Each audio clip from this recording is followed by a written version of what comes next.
Yes, okay. Um, Good morning, everyone. On behalf of Dialectics, I welcome all panelists and participants in Dialectics NEP series. NEP, as we know, has received a lot of criticism in the public domain. However, this series intends to critically engage with the NEP from varied ideological perspectives in order to question the ideological underpinnings of the current NEP. And this is the second in series. We've already done the critique of the NEP from Periyar's vision. Today, we are here to discuss whether the NEP in its current form will actually realize Kashiram's vision of social transformation. And we have with us panelists who will talk about it. Kuldeep, Ashok, Grace, Rahul, Jyotsna, Priyanka, and Nayan Sami as panelists. So before we move on to our panelists, I would request Pradeep Narayanan to please set the context for today's session. Pradeep.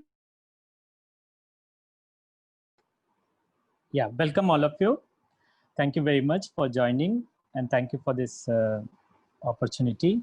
So yeah, a recent study by Nitin Kumar Bharti using the government data, census, NSSO data and NFHS, he demonstrated very irrefutably a consistent presence of what he called as sequential inequality in terms of ownership of assets and annual income. The sequential inequality is that these scheduled tribes are worse off than scheduled caste, who are worse off than Muslims, and who are worse off than OBC, and who are worse off than so-called forward caste non-Brahmins, and who are worse off than the forward caste Brahmins. Those studies stated that the Brahmins have 4.86% of population share, but still 50% of Brahmins fall in the richest categories. 31% of Rajputs, 44% of Baniya, and 57% of Kayas from so-called forward caste fall in the same category. Whereas only 5% of ST and 10% of SC and 16% of OBC and 17% of Muslims fall in the same category. Interestingly, the study also found that an adult Brahmin on an average studies 5.6 years more educational years than a tribal adult. And the gender disparity is also about 2.4 years in the Brahmin category. Thus, the mean education years across caste category also follow the same sequential hierarchy.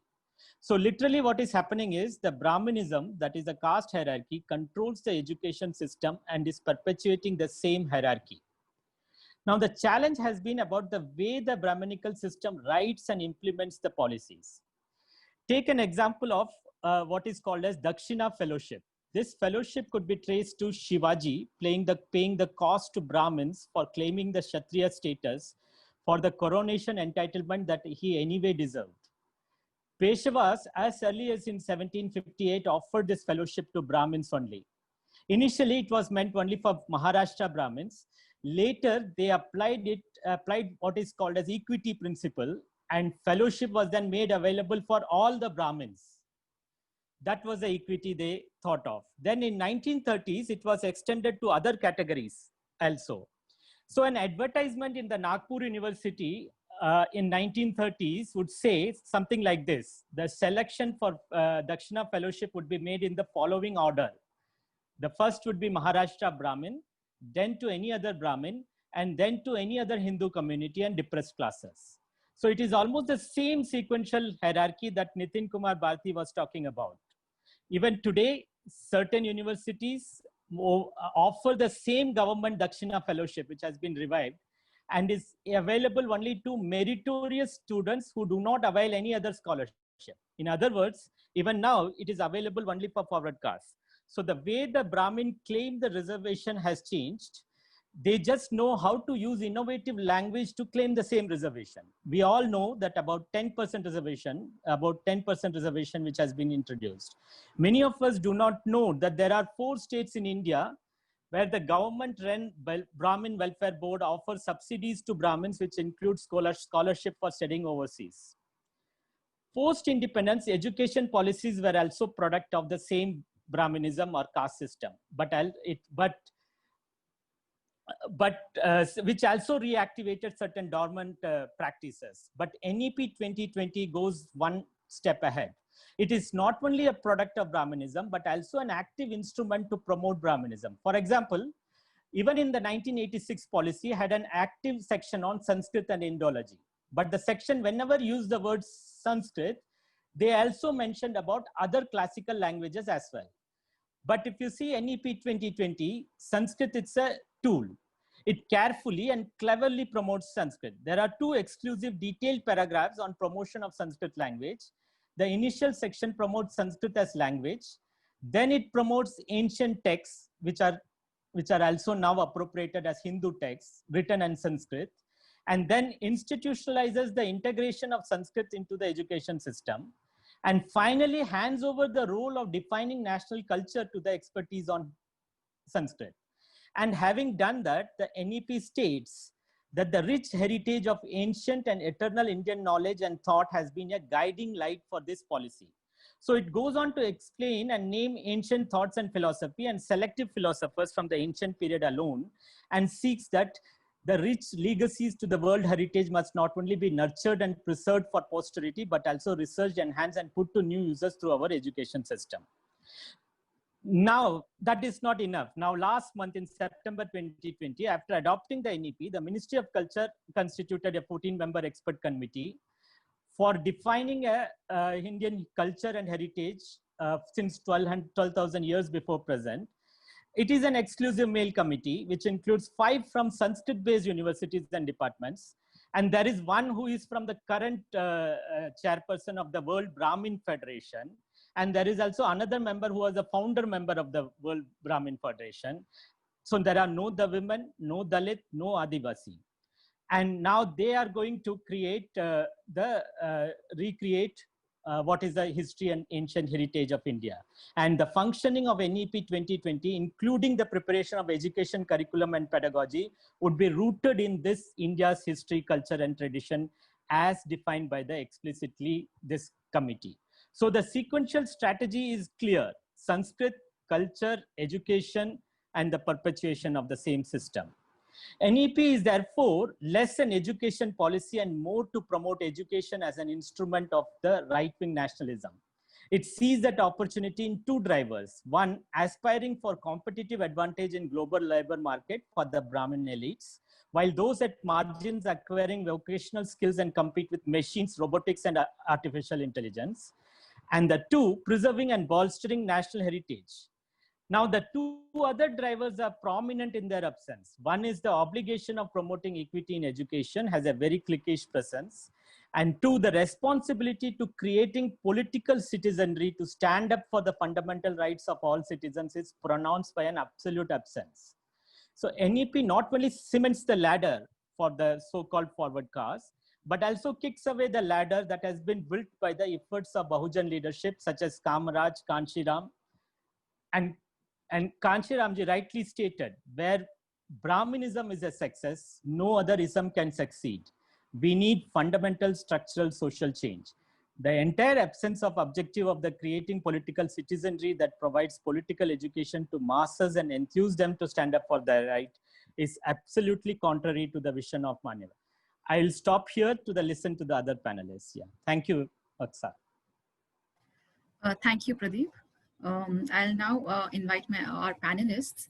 Before that, 2 things that I wanted to mention: that all the transcription for non-English speakers will be done in the chat box.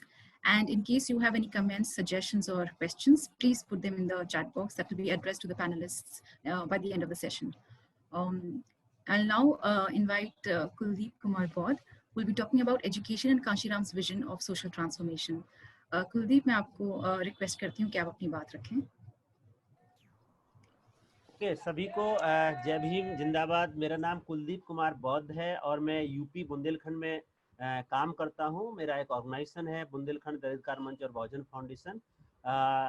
आज चूंकि जिस topics पे मुझे बात रखनी है, Kanshiram vision of social transformation और education, तो मैं आपको बताना चाहता हूं, क्योंकि यूपी से इस समय जो हालात हैं और कांशीराम साहब को कोरिलेट करते हुए, क्योंकि आज कांसीराम साहब का डेथ एनिवर्सरी है, तो मैं उनको श्रद्धा सुमन अर्पित करता हूँ। और साथ ही साथ उनका एक कोटेशन था कि हमें हुक्मरान क्यों बनना है। अगर ये बात कोई हमसे पूछता है तो कांसीराम साहब बोलते हैं कि तब मैं उनसे कहता हूँ कि हुक्मरान समाज की बहन बेटियों की इज्जत नहीं लूटी जाती, हुक्मरान समाज पर कोई अत्याचार नहीं होता, हुक्मरान समाज के साथ कोई अन्याय और अत्याचार नहीं होता है। ये आज की तारीख में ये बात यूपी के कॉन्टेक्स्ट में एकदम चरितार्थ हो रही है, क्योंकि जिस तरीके से हमारी एक दलित बहन के साथ जो हाथरस की घटना हुई है और उसका पूरा सिस्टम, पूरा जिस तरीके से माहौल है, वो सबको आप देख सकते हैं कि क्या उसके साथ किया गया। खैर मैं उस पर चर्चा नहीं करूंगा, लेकिन चूंकि कांसीराम के सोशल ट्रांसफॉर्मेशन की हम बात करने के लिए यहाँ पे हैं, तो मैं पहले कांसीराम के जर्नी के बारे में बताना चाहूंगा कि कांसीराम साहब का जन्म 15 मार्च 1934 को पृथ्वीपुर बुग्गा गांव में हुआ था, जहां पर जो उनका ननिहाल था, पैतृक गांव उनका है ख्वासपुर, जो जिला रोपड़ में आता है। माता उनकी बिजन कौर, पिता सरदार हरि सिंह थे। रामदसिया परिवार में कांसीराम साहब का जन्म हुआ था। कांसीराम साहब 2 भाई, जिसमें एक हरवंश सिंह, दरबारा सिंह, और 3 बहनें थी, सरवरण कौर, गुरचरण कौर और कुलवंत कौर। ये 3 बहनें और 2 भाई के साथ कांसीराम का एक पूरा फैमिली था। कांसीराम की जिंदगी में एक घटना घटती है जिसका बहुत ज्यादा जिक्र हर समय आता है, क्योंकि कांसीराम साहब खुद एक रिसर्चर और वैज्ञानिक के पोस्ट पे काम कर रहे थे। वो इंस्टीट्यूशन है Kirkee explosive research and development laboratory, इसमें कांसीराम साहब एक रिसर्च ऑफिसर थे। एक घटना घटती है जहाँ पर कांसीराम साहब के सामने कि उस दौरान अंबेडकर जयंती और बुद्ध जयंती की छुट्टी हुआ करती थी, जिसको रद्द किया था, लेकिन उसी लेबोरेटरी में एक दीना भाना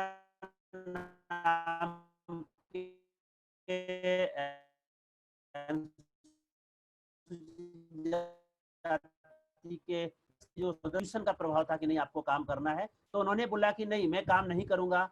उनके साथ ही डी.आर. खापड़े साहब थे और दीना भाना जी, दोनों लोगों ने कांसीराम साहब से समय मांगा। कांसीराम को पता नहीं था कि ये सोशल मूवमेंट और बाबा साहब अम्बेडकर इन सब चीजों की क्या एक जर्नी रही है। लेकिन वो लोग शाम को जब कांसीराम साहब के घर पे गए, दीना भाना जी और डी के खापड़े साहब, जब उन्होंने कांसीराम साहब से पूरी बात रखी और उन्होंने उनको बताया कि साहब अंबेडकर जयंती है और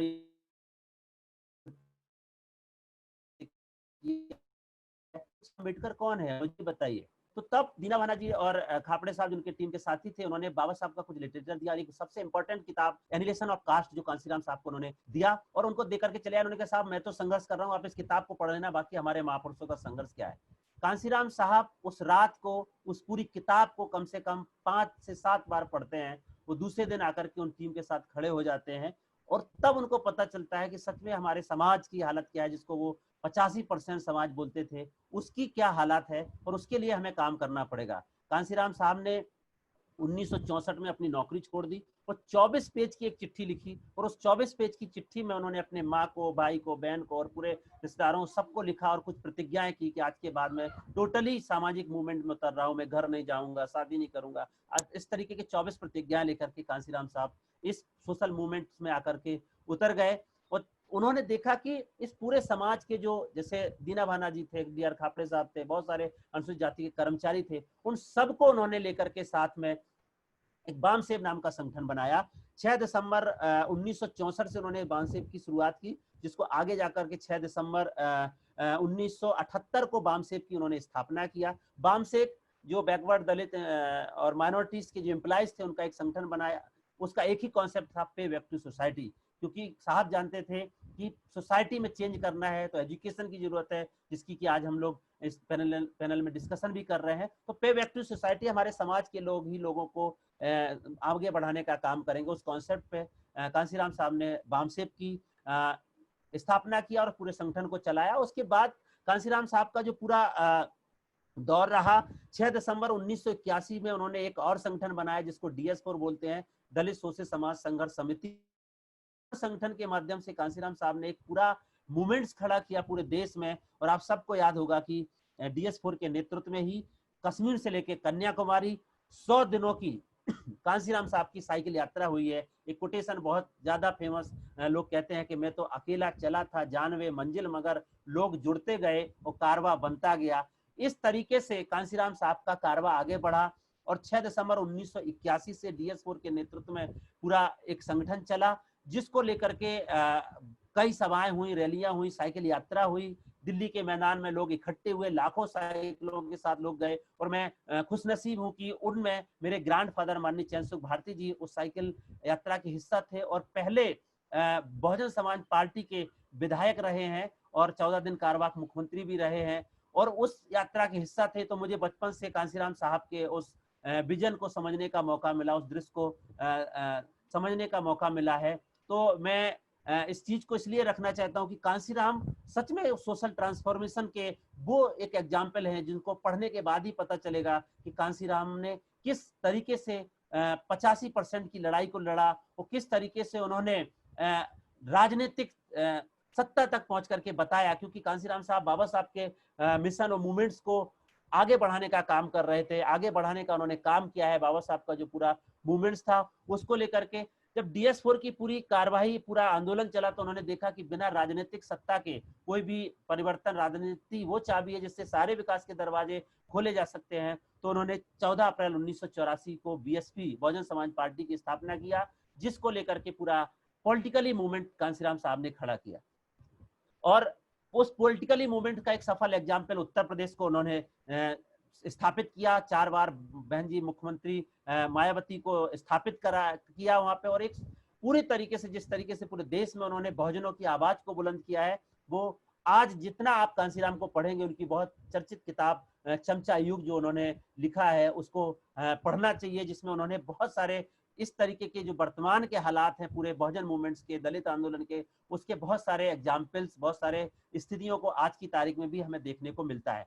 9 अक्टूबर को कांसीराम साहब का जो ब्रेन हेमरेज हुआ उसके चलते आज भी 9 अक्टूबर है, उनका परिनिर्वाण हुआ। लेकिन वो हमारे बीच में जिस तरीके का सोशल मूवमेंट्स दे करके गए हैं, राजनीतिक आंदोलन देके गए हैं, आर्थिक, सामाजिक, राजनीतिक जिस आंदोलन की वो नींव डाल के गए हैं, बहुजन समाज की जो नींव डाल के गए हैं, उनको आज हम लोग बहुत याद करते हैं। बहुजन मूवमेंट्स की जो आज दिशा और दशा है, क्योंकि आज कांसीराम साहब का परिनिर्वाण दिवस है और 14 साल हो गए। मैं आपको बताना चाहता हूं कि कांसीराम साहब के इस दुनिया से जाने के इस 14 साल को अगर आप देखें और कांसीराम साहब के मरने से 10 साल पहले के मूवमेंट्स को देखें, लगभग 20 से 25 साल का जो पूरा मूवमेंट्स है, हम लोगों ने यहाँ पर चूंकि बुंदेलखंड में जालौन डिस्ट्रिक्ट से पहली बहुजन समाज पार्टी की सीट निकली थी, कांसीराम साहब ने साइकिल चला चला के पूरा मूवमेंट्स यहाँ पे स्थापित किया था।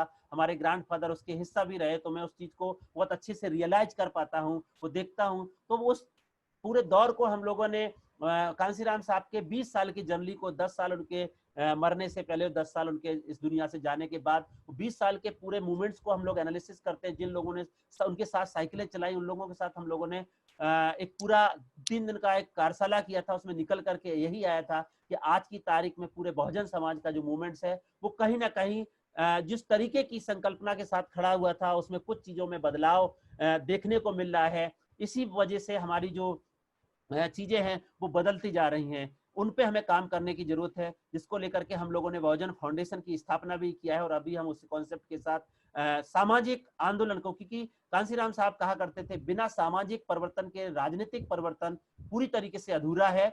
उस सामाजिक परिवर्तन के लिए हम लोगों को काम करना पड़ेगा और उस सामाजिक परिवर्तन की शुरुआत बाबा साहब के उसी कॉन्सेप्ट से होती है जो बाबा साहब बोलते हैं, एजुकेट, एजिटेट, देन ऑर्गेनाइज। तो शिक्षा, संगठित और संघर्ष, ये 3 हमारे रास्ते हैं जिसके जरिए शायद हम उस संकल्पना को पूरा कर सकते हैं। कांसीराम के जो विजन है, कांसीराम का जो सोशल ट्रांसफॉर्मेशन का सपना है, उस सपने को हम एक मुकाम तक लेकर के जा सकते हैं। क्योंकि कांसीराम साहब ही कहा करते थे, जब उनका पॉलिटिकली अंडरस्टैंडिंग को आप समझेंगे, उनका कहना है कि राजनीति चले या ना चले, सरकार बने या ना बने, लेकिन सामाजिक परिवर्तन की गति किसी भी कीमत पर रुकनी नहीं चाहिए। क्योंकि सामाजिक परिवर्तन ही वो एक रास्ता है जिसके जरिए से हम बाकी रास्तों को मजबूत कर सकते हैं। सामाजिक परिवर्तन के बगैर राजनीतिक परिवर्तन अधूरा रहता है, ये कांसीराम साहब का कहना है।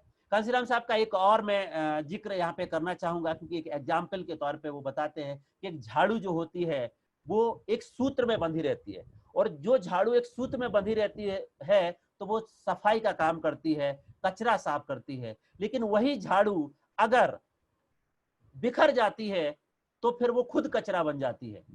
तो इस पूरे कॉन्सेप्ट को हमें समझने की जरूरत है, जो कांसीराम साहब ने बताया है कि हमें संगठित रहना है, हमें संगठित रह करके ही हम ये सफाई कर सकते हैं, वरना हम बिखर गए तो हम खुद कचरा बन जाएंगे।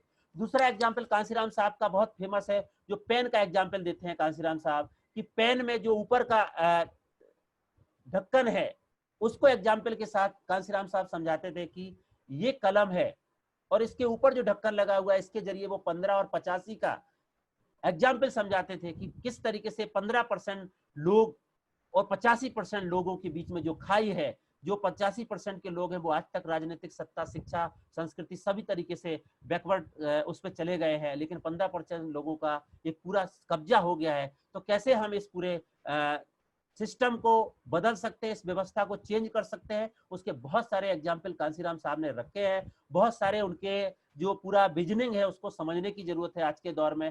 कांसीराम को सही रूप में चरितार्थ करने की अगर हम बात करें मूवमेंट और उनके सोशल ट्रांसफॉर्मेशन को अगर देखें तो हम समझ पाएंगे कि हमें चारों लेवल पे समझदारी के साथ काम करने की जरूरत है, और उस कॉन्सेप्ट को हम बाबा साहब के कॉन्सेप्ट एजुकेट देन ऑर्गेनाइज से आगे बढ़ा सकते हैं। मुझे लगता है कि आज कांसीराम के इस परिनिर्वाण दिवस पर अगर हम उनको सच्ची श्रद्धांजलि देना चाहेंगे तो सच्ची श्रद्धांजलि हमारी उनके लिए यही होगी कि कांसीराम साहब जो इस कारवा को छोड़ करके गए। बाबा साहब अम्बेडकर ने भी जाते समय बोला था, ये मेरे शोषित गरीब भाइयों, मैंने तुम्हारे लिए जो कुछ भी किया है बेहद मुसीबतों, बेशुमार तकलीफों, अत्यंत दुखों का सामना करते हुए मैंने किया है। हो सके तो इस कारवा को आगे लेके जाना, किसी भी हालत में इस कारवा को पीछे मत जाने देना। वही कारवा को इस दुनिया में आकर के कांसीराम साहब ने पूरा किया और इस लेवल तक आकर के पहुंचाया है। अब हम आप सबकी जिम्मेदारी है कि सोशल ट्रांसफॉर्मेशन के इस कारवा को, बाबा साहब मानवर कांसीराम साहब के इस कारवा को हमें आगे लेके जाना पड़ेगा, और उसका रास्ता एजुकेशन से शुरुआत होता है। एजुकेट देन ऑर्गेनाइज पे जाके चीजें हटती हैं, इस पर हमें जाने की जरूरत है। समय कम है इसलिए मैंने अपनी बात को संक्षिप्त में रखने की कोशिश किया है। कोई सवाल होगा तो मैं फिर उस पर बात करूंगा। Thank you so much.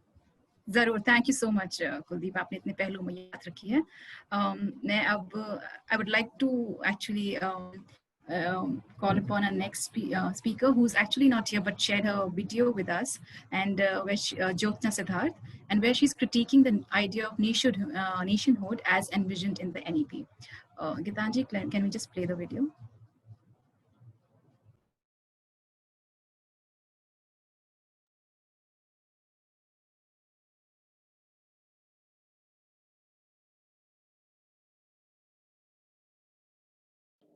Good morning, everyone, and thank you, Pradeep, Praxis, and other panelists for sharing this space with me and having me speak on this platform about a very, very important topic in discussion that is much needed at this point. I will be speaking about the National Education Policy 2020 and what is the idea of nationhood that is coming across in this policy document. So when you look at the National Education Policy 2020, it starts on a very ambitious note by putting this impetus on people and students to become holistic beings. So it says all the right things, it shows all the right things, quote unquote, but we know that there is an underlying agenda to this, to shift certainly this discourse aligning with the agenda of the present government.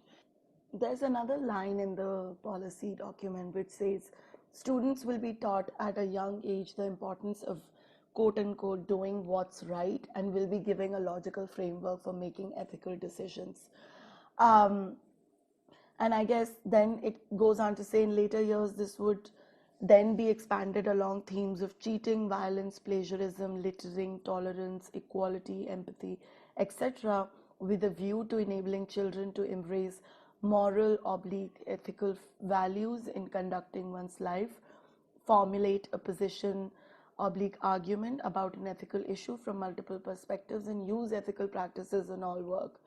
So I guess, there are multiple sentences in the policy document which I can keep bringing out, which really shows that this policy is operating between two scales, right? One is this very moralistic, ethical understanding of a vision that is being envisaged in this policy by the present government, which means that there is obviously no room for rebellion. There is obviously no room for questioning.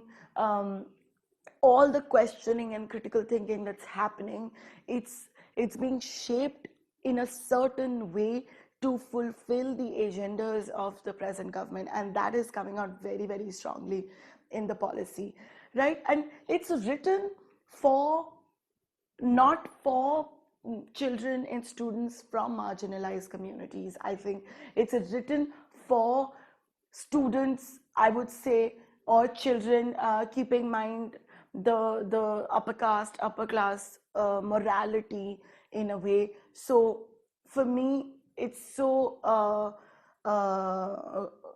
gruesome, violent policy objectives that I'm reading, which doesn't do anything or think about the future of the marginalized, future of the minorities in this country.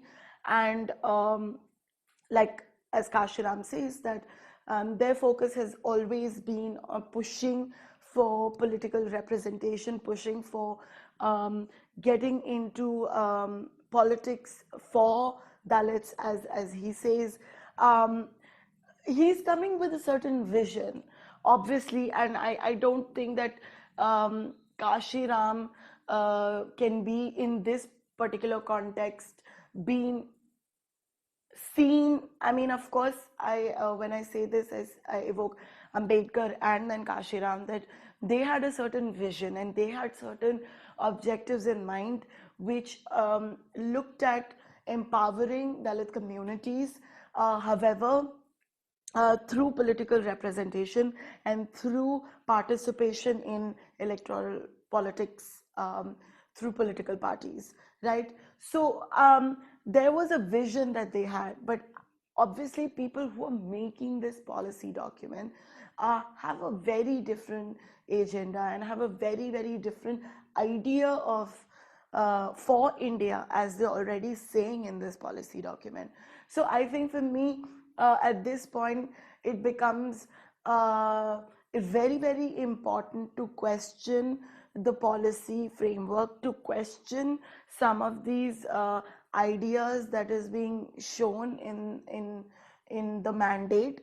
And this puts all of us in a very precarious situation, because now the work has increased many folds. So we will have to keep asserting and keep pushing our ideas and our work and our practices, because in a way it is undoing a lot of the achievements and institutional support that has been built over these years.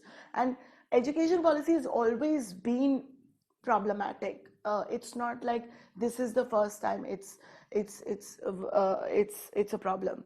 I think over the years it has been problematic because it has overlooked the needs and wants of Dalit children and children from other religious ethnic minorities, because it doesn't talk about the systemic discrimination and violence that is done and geared towards children of marginalized and minority communities. So the policy still doesn't do anything to safeguard them, to ensure that they are getting equitable education, free from some of these prejudices and stereotypes, and really immersing them in. So I feel like at this point, when the political atmosphere of the country is is on rocks and is experiencing turbulence, massive turbulence, I feel that the policy itself is going to be seen as one of the tools to strengthen the present narrative of the government, and it's not going to be anything different from that. So I think the biggest challenge and question that I want to leave you all with is, what kind of generation and students that we're going to have going forward in next 5-10 years. And for me, that is a huge challenge, because we're going to witness generations of people who would not have the factual information, who would not know the history, who would know twisted narratives about history. And this is extremely, extremely worrisome, because then how do you lead the society? So the damage that is we're seeing right now done by the present polity is a battle today, but then it's a huge battle tomorrow in future, because we're going to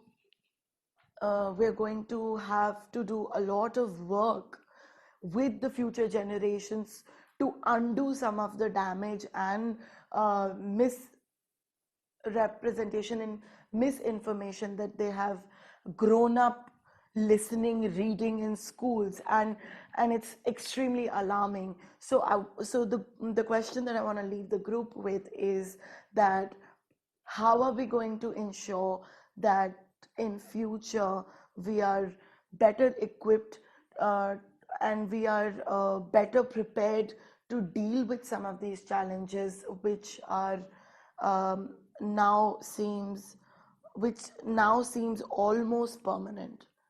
So I think we need to already start thinking about the strategy to rectify some of these things today, but also how are we going to do the, so to say, repair the damages in future. And thank you everybody for listening. And I'm sorry I couldn't be here, but if there are any questions, please divert them to Pradeep and Praxis and other team members, and I can always come back to some of these questions. And thank you everybody for listening. Jai Bhim.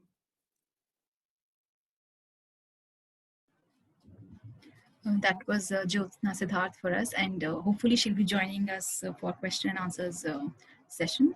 Our next panelist is Ashok Tangre, who will be talking on education, politics, and symbolism.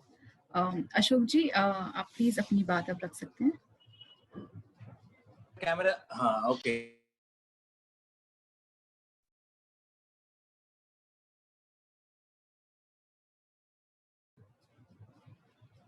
Ashok जी, आपका mic mute हो गया है, आपको unmute करना पड़ेगा.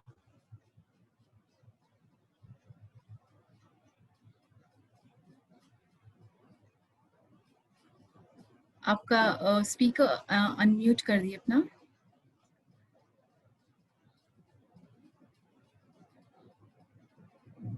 हाँ, अब that's fine, अब ठीक है. ओके. सभी साथियों को जय भीम. मैं जो कंसराम साहब के याद में ये जो प्रोग्राम हो रहा है, आज उनको, उनके विचारों को विनम्र अभिवादन करता हूं. और कांशीराम साहब ने जो बाबा साहब अम्बेडकर के विचारों को लेकर जो एक बड़ा अरसा देश में काम किया है और कुछ नींव रखी है, उस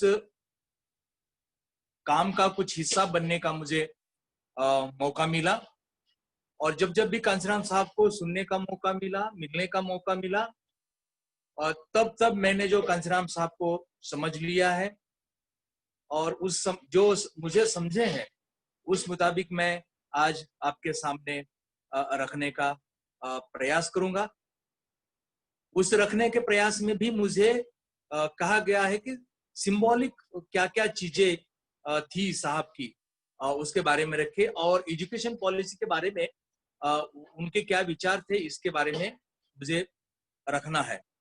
पहले तो देखेंगे कि सिंबॉलिकली जो साहब इस्तेमाल करते थे, उनके विचारों में बहुत बहुत छोटी सी छोटी चीज को वो उन्होंने हाथ में भी लिया तो उस चीज का सोना हो जाता था, ऐसा कहा जाएगा।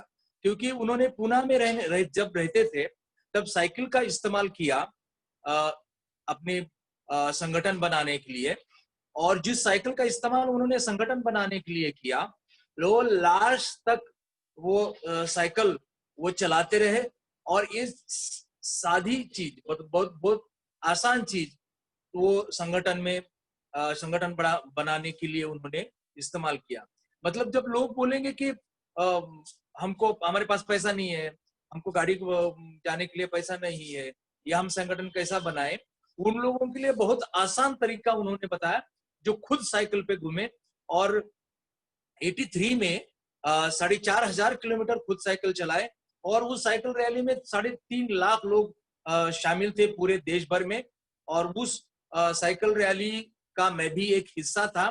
साइकिल ये साधन साहब ने इतना पॉपुलर कर दिया कि एक पार्टी को अपना चुनावी चिन्ह ही साइकिल लेने की बाद में सूझी, और एक पक्ष ने उस साइकिल को चुनावी चिन्ह के तौर पे आगे चल के लिया है। एक सिंबॉलिकली कुछ चीजें जो साहब इस्तेमाल करते थे वो बहुत ही बड़ी बन जाती थी और बहुत ही उसको पॉपुलैरिटी मिल जाती थी।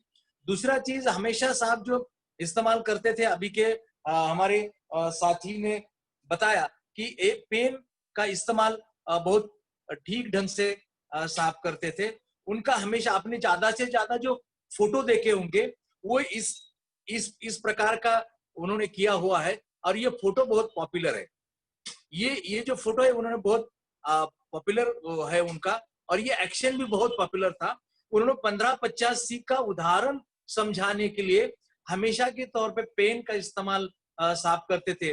और 15 और 85, ये 15 ऊपर है और 85 नीचे है, ये दिखाने के लिए साहब पेन का सिंबॉलिकली इस्तेमाल करते थे। और ये बहुत पॉपुलर ढंग से वो उन्होंने बहुत आसान तरीके से उस चीज को दिखाया है। और बहुत सारी चीजें हैं साहब का सादी रहनी, मतलब साहब कोट और टाई में बहुत कम दिखते थे।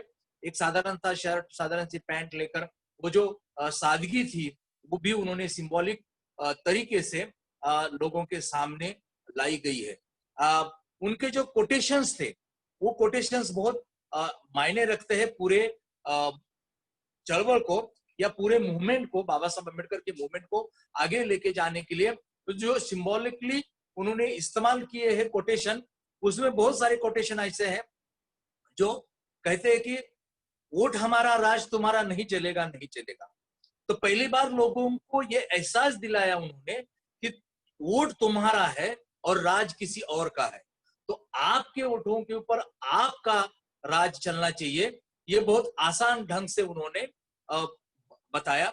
दूसरी बात, पहली बार जो कांसीराम साहब ने पॉलिटिशियन में लाया, और पॉलिटिक्स में जो चीज लाई वो वोट भी दो और नोट भी दो।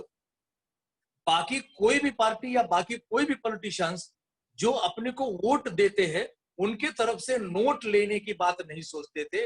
मात्र एक संगठन है बीएसपी, और मात्र एक व्यक्ति है कांसीराम साहब, जिन्होंने जो वोट देने वाले हैं उनको ही नोट मांगा, और जो वोट देने वाले लोग हैं उनके ही नोट से अपना संगठन चलाया।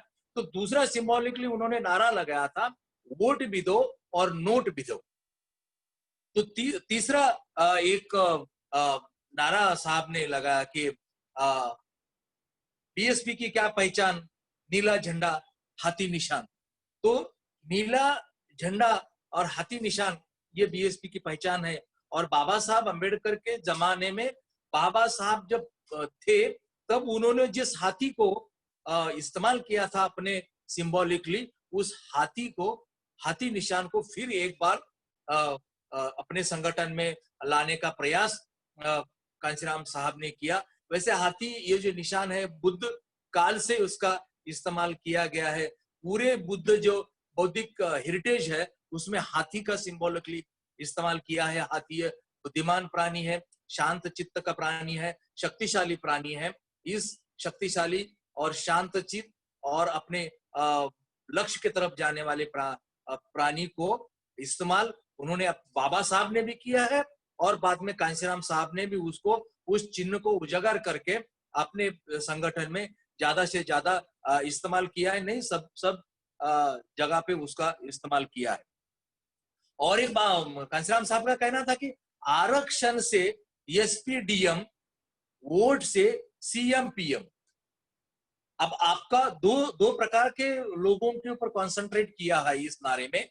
एक तो जो पढ़ लिखने वाले हैं, आरक्षण लेके कुछ बनने वाले हैं, उनको डायरेक्ट एसपी सीएम बनने के लिए कहा है। देखा जाए कि कांशीराम साहब का पढ़ाई लिखाई में जो कहना था, वो डायरेक्ट उच्च पदस्थ लोगों को ज्यादा चाहते थे कि आप कुछ समाज को दे सकते हैं, आपके पास समय है, आपके साथ पैसा है और आपके साथ बुद्धि है।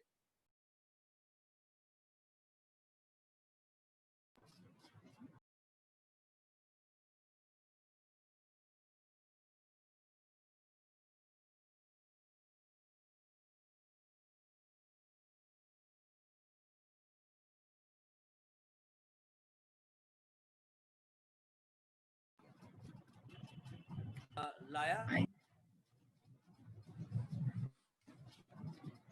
जी। और ये जो पढ़े लिखे लोग हैं, इन पढ़े लिखे लोगों को ही साहब ने संगठन में अपना एक पहरेदार बनाया, संगठन में कार्यकर्ता बनाया। इसमें बाबा साहब अम्बेडकर का जो 18 मार्च का भाषण था, वो उनको ज्यादा भा गया, और उन्होंने कहा कि पढ़े लिखे लोगों को ही वो बनाना चाहते हैं।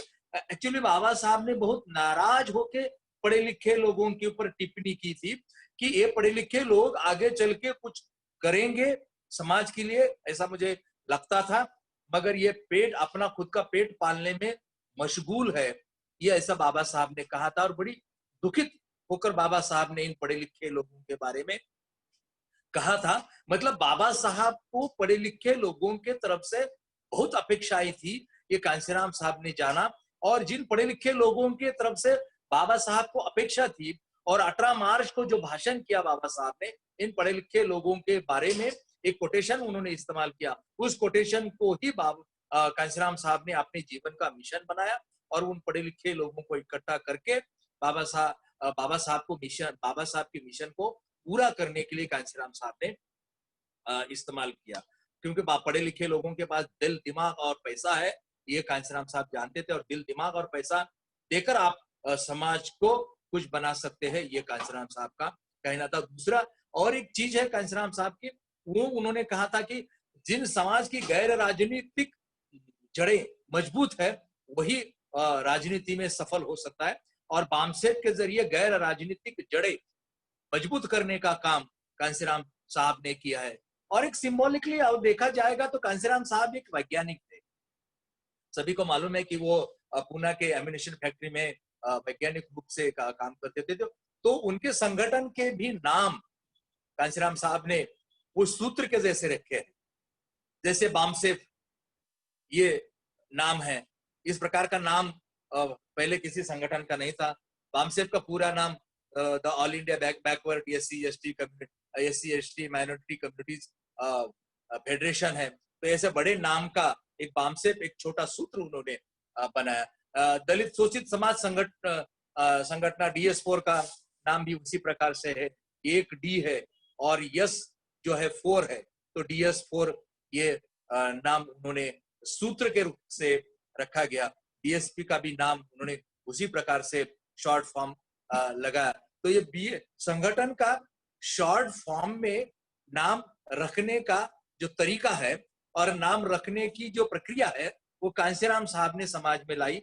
ये मुझे लगता है ये पहली बार उन्होंने बामसेफ, DS4, DSP इस प्रकार के नाम, पूरे लंबे नाम के छोटे नाम रखने का जो प्रयास है वो कांशीराम साहब ने किया हुआ है। कांशीराम साहब का एक बहुत महत्वपूर्ण वाक्य है। वो बोलते थे कि मनुवाद के खिलाफ मानवतावाद का समाज निर्माण करना है। वो बाबा साहब अम्बेडकर के अम्बेडकरवाद को अम्बेडकरवाद ना बोल के मानवतावाद का नाम देते थे कि अम्बेडकरवाद क्या है आखिरकार, तो वो मानवतावाद है, वो इंसानियत है, वो बराबरी है। तो गैर बराबरी के खिलाफ बराबरी का समाज पैदा करने का काम हमको करना है, ये कांशीराम साहब बोलते थे। और एक सिंबॉलिकली उनका कहना था कि दबे कुचले लोगों को हुक्मरान बनाना है, दबे कुचले लोगों को हुक्मरान बनाना है। ये भी उन्होंने सिंबॉलिकली किया हुआ एक साधन है। और 1585 का उन्होंने बहुत अच्छा उदाहरण स्थापित किया है। बहुजन समाज ये शब्द उन्होंने ज्यादा से ज्यादा सिंबॉलिकली इस्तेमाल किया, और बहुजन समाज ये संगठन में इस्तेमाल किया, पार्टी में इस्तेमाल किया। और इस बहुजन समाज को वो हुक्मरान बना सकता है, और जो जाति को छोड़ के जो बहुजन बन सकता है वही हुक्मरान बन सकता है। और एक कांशीराम साहब का बहुत अच्छा अशोक जी, मैं आपको सॉरी थोड़ा कहूंगी कि आप 1 मिनट में अगर अपनी बात को वाइंड अप कर सके, हमें वक्त का थोड़ा ख्याल रखना है। जी जी जी जी हाँ। तो और एक जो चीज है, तो वो एजुकेशन के बारे में कांशीराम साहब अभी क्या कर सकते हैं। तो कांशीराम साहब का जो सपना था एजुकेशन के बारे में, तो बाबा साहब का सपना कांशीराम साहब का सपना था। तो बाबा साहब के सपने को साकार करने का काम कांशीराम साहब अपने जीवन में करना चाहते थे। महाराष्ट्र में मराठवाड़ा यूनिवर्सिटी को डॉक्टर बाबा साहब अम्बेडकर का नाम देने की 14 साल की लड़ाई कांशीराम साहब को मालूम थी। तो यह लड़ाई से वो बहुत व्यथित थे कि 14 साल एक महान व्यक्ति का नाम देने के लिए हमको लगते हैं। तो वो जब भी उनका सत्ता आई, तो शाहू महाराज के नाम का एक विद्यापीठ उन्होंने किया, बाबा साहब अम्बेडकर का नाम का एक विद्यापीठ उन्होंने किया। शाहू महाराज का जो कोल्हापुर के है, वहां से 1500 किलोमीटर पे 264 किलोमीटर एरिया में और 15 जिले और 175 कॉलेज को इंक्लूड करके शाहू महाराज के नाम का विद्यापीठ उन्होंने स्थापित किया। आगरा में डॉक्टर बाबा साहब अम्बेडकर यूनिवर्सिटी के नाम से उन्होंने ये किया। और राष्ट्रपति चपरासी का बेटा हो या राष्ट्रपति की संतान, सबको शिक्षा एक समान, ये जो सूत्र है वो प्रत्यक्ष रूप से लाने का प्रयास कांशीराम साहब अपने पूरे मूवमेंट में करते थे। और अगर वो अभी उनका अगर शिक्षा के बारे में देखना है और नई शिक्षा नीति के बारे में अगर उनको समझना है, तो शिक्षा, बाबा साहब अम्बेडकर ने शिक्षित बनो, संगठित बनो, संघर्ष करो, ये जो नारा दिया था, उसमें शिक्षित बनने का जो नारा है वो कांशीराम साहब बहुत बखूबी जानते थे। और शिक्षित बन के देने वाले लाल पैदा करना है, और जो समाज देने वाले लाल पैदा करता है वो समाज आगे जा सकता है। और शिक्षित लोग, संस्कारित लोग तैयार करने का काम कांशीराम साहब ने किया है। और अपने कमाई का हिस्सा देने के लिए कांशीराम साहब हमेशा बोलते थे। तो दो तीन बातें बताकर मैं मेरी बात खत्म करने वाला।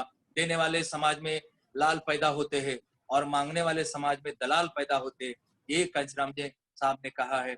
जो जमीन हमारी है, जो सरकारी है, वो जमीन हमारी है, ये भी उन्होंने कहा है। और शिक्षा, आज के शिक्षा नीति के बारे में अगर देखा जाए और शिक्षा नीति के दायरे में कांशीराम साहब आज क्या करते थे, तो ये अगर देखा जाए तो शिक्षा के ऊपर बहुत उनका भरोसा था, शिक्षित लोगों के ऊपर बहुत भरोसा था। और शिक्षित खाली बन के उपयोग नहीं है, वो समाज के साथ जुड़ जाना चाहिए, ये उनका कहना था। तो शिक्षा के साथ कुछ संस्कार भी वो अम्बेडकरी मूवमेंट के डालना चाहते थे। और इसलिए उन्होंने विद्यापीठ बाबा साहब अम्बेडकर के नाम से स्थापित किया और शाहू महाराज के नाम से स्थापित किया। जब भी उनका राज आया तो 5 जिले का नाम ये बाबा साहब अम्बेडकर नगर, फुले नगर, शाहू नगर, रविदास नगर और कबीर नगर रखा। तो मूवमेंट के सॉरी, मुझे आपको रोकना पड़ा। अशोक जी, बिल्कुल हम वक्त को बहुत क्रॉस कर गए। ओके। आप अपनी बात अब सकते होंगे क्वेश्चन आंसर सेशन में, आप तब बोल सकते हैं। बस यही कुल मिला के मैं आज के इसमें रखना चाहता हूँ। वैसे बहुत सी बातें हैं, मगर ये सिंबॉलिकली कांसीराम साहब और शिक्षा के बारे में मैंने आपके सामने रखा है। तो पूरे साथियों का धन्यवाद और जय भीम। थैंक यू, बहुत बहुत शुक्रिया। अशोक जी ने जो पॉइंट्स रखे, actually to understand that how political education was done through symbols, and the current NEP does not even understand the importance of this kind of political education. I'll request all the speakers to keep mindful of time. We have 10 minutes for each one of you. Our next panelist is Grace. We'll be talking marginalization and intersectionality in education. Grace, please have you here and start speaking.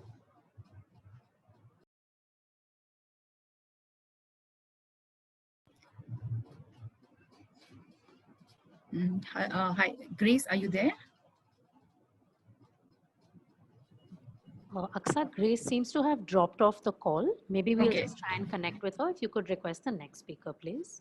Sure, thank you, Soumya. Can I request Rahul to please then speak on student movement and politics?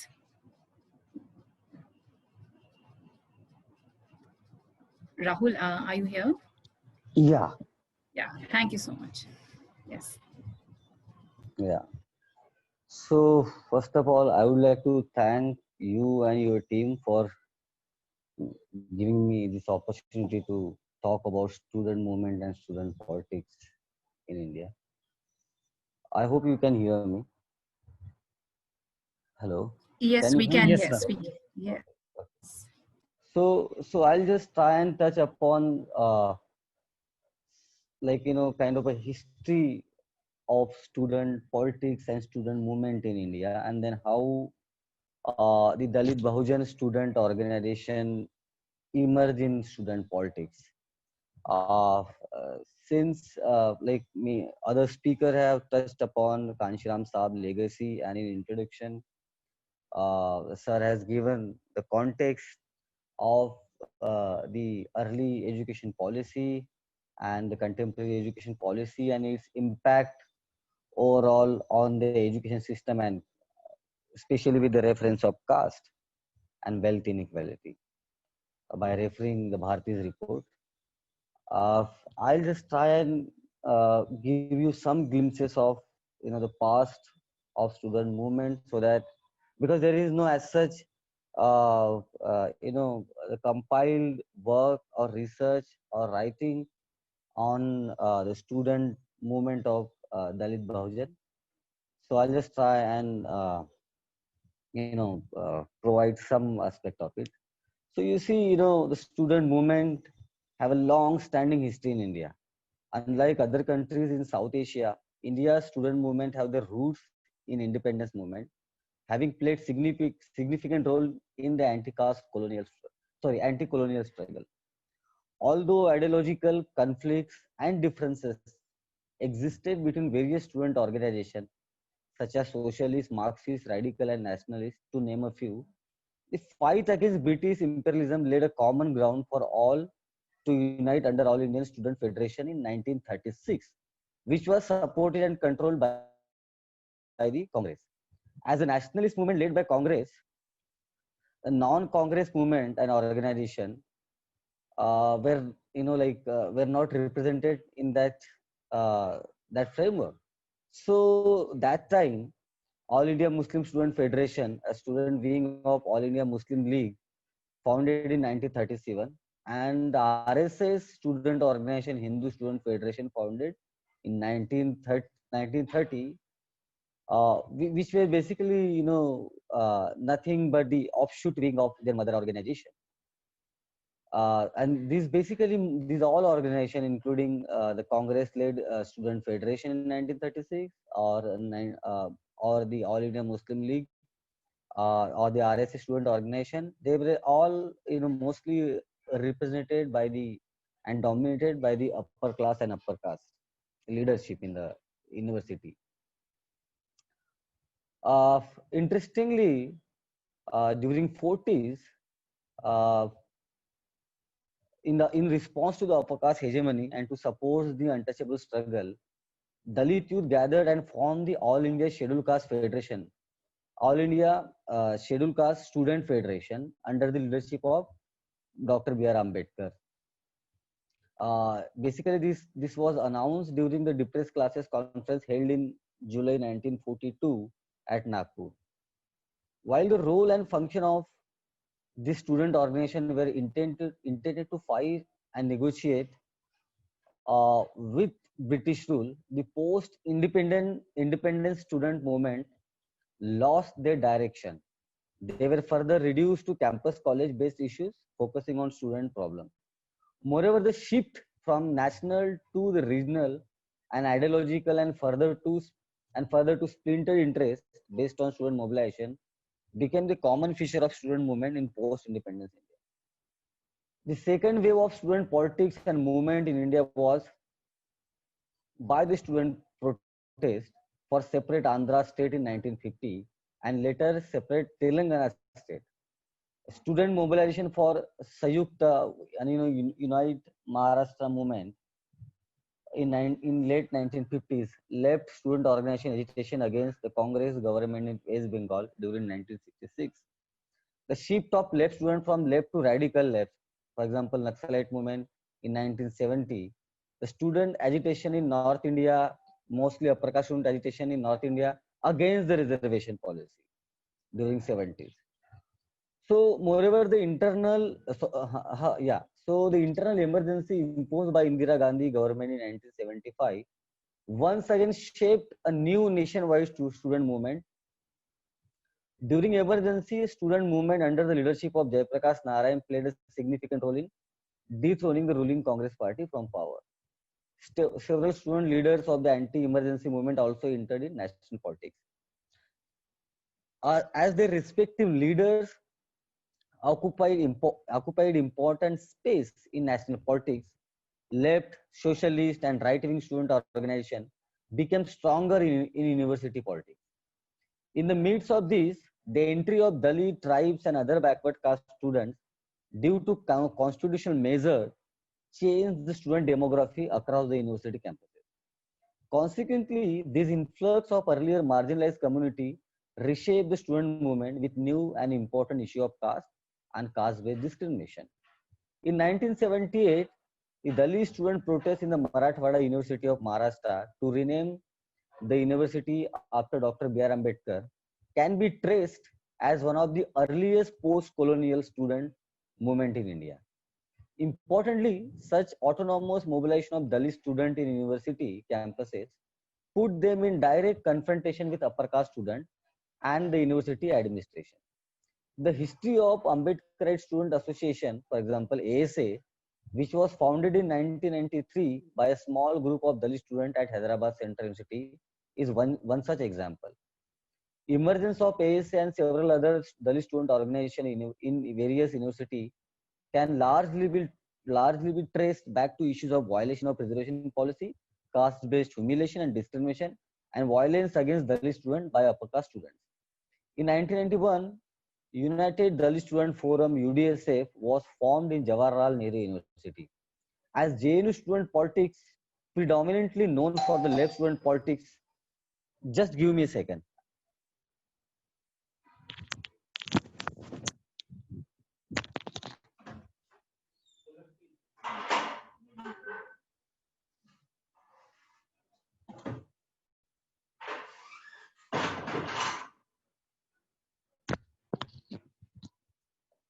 Hello, can you hear me?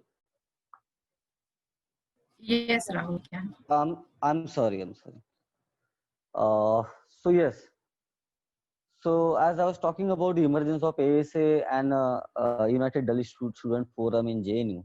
So as JNU student politics predominantly known for the left student politics, the question of class remained dominant and issues of caste gained marginal space in campus politics. The decision to form UDSF emanated from the need of Dalit students to have an organization that could call their own and led by the leaders from within their ranks.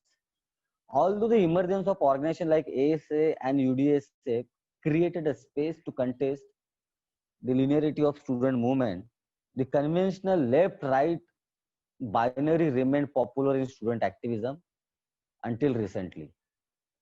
So the emergence of anti-caste thought in academic discourse, the spread of Ambedkarite electoral and non-electoral politics in various parts of country, the emergence of autonomous Dalit Bahujan socio-political leadership and everyday activism at grassroots have influenced and uniquely fashioned the lower caste student movement in present time.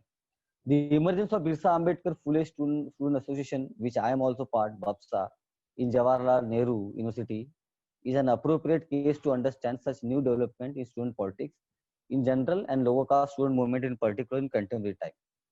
So this is basically some like as I said that the earlier uh, um, movement in campuses during British time and also in post-colonial time was mostly around what we call the so-called the general issues, for example, education. But when they said education, it was not about uh, there was no discussion that was any education policy or the any government system like how it is going to affect the most marginalized, since there were very few marginalized students in the campus.